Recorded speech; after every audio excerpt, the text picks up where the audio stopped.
Bonjour tout le monde, me revoilà de retour. Mon Dieu, je suis restée plus de 24 heures sans connexion internet. C'était horrible, j'étais au bout de ma vie. Mais me revoilà. Ce jour, nous allons parler de la loi de Pareto, ou autrement dit, la loi des 80-20.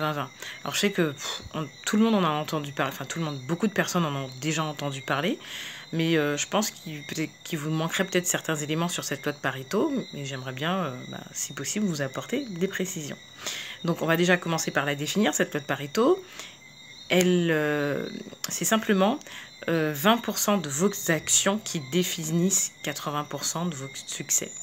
Si on fait un parallèle avec le business, 20% de vos clients représentent 80% de votre chiffre d'affaires.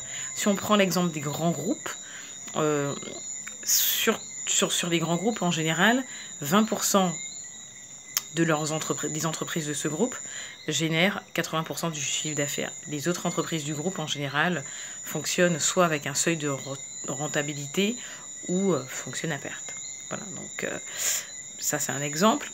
Ce qu'on ne sait pas toujours, c'est que la loi de Pareto, on peut l'appliquer dans beaucoup de domaines, qu'ils soient professionnels ou personnels. Et ça c'est important de le savoir, puisque si vous souhaitez apprendre une langue, par exemple, il faut savoir que sur une langue, vous avez peut-être 600 mots que vous allez réutiliser constamment de façon à constituer des phrases et vous faire comprendre. Donc voilà, pour que la loi de Pareto soit efficace, il faut surtout mettre en place des actions qui vous permettent de sortir de votre zone de confort.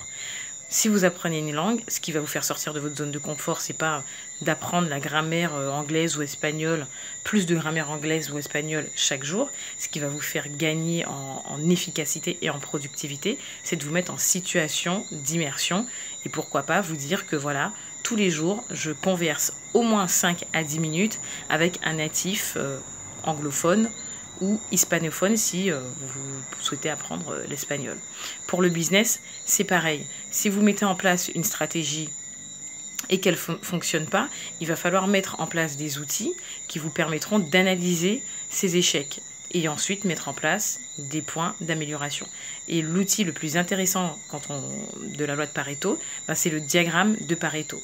Vous êtes une société de livraison de repas, vous vous rendez compte que sur une certaine zone géographique, vous avez que des retours négatifs, que les clients sont agressifs, qu'ils sont mécontents, que vous perdez du temps à faire du SAV, de la relation client post-achat. Voilà. Et donc, là, il va falloir mettre en place un diagramme de Pareto où vous allez lister les causes de ces échecs, la réitération dans une autre colonne, la réitération de ces échecs, c'est-à-dire combien de fois le client a appelé pour dire que le livreur est arrivé en retard, combien de fois le livreur a contacté le call center pour dire attention, j'aurai du retard pour telle et telle raison, est-ce que c'est un problème d'itinéraire, est-ce que c'est un problème d'outils matériels, est-ce que les vélos ou les scooters ne sont pas adaptés, est-ce que la puissance des véhicules, du véhicule est trop faible, etc. Voilà, vous pouvez mettre tout ça dans un tableau et ensuite faire le cumul, faire un pourcentage et là vous aurez votre diagramme qui va sortir. Faire ce diagramme, c'est très important pour vous-même et pour vos équipes de façon à avoir des argumentaires chiffrés sur vos stratégies. Voilà.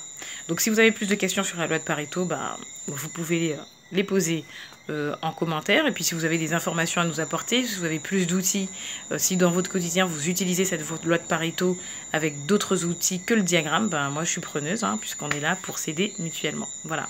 Demain je mettrai en ligne deux vidéos de façon à rattraper mon retard par rapport à mon manque de connexion d'hier. Je vous embrasse.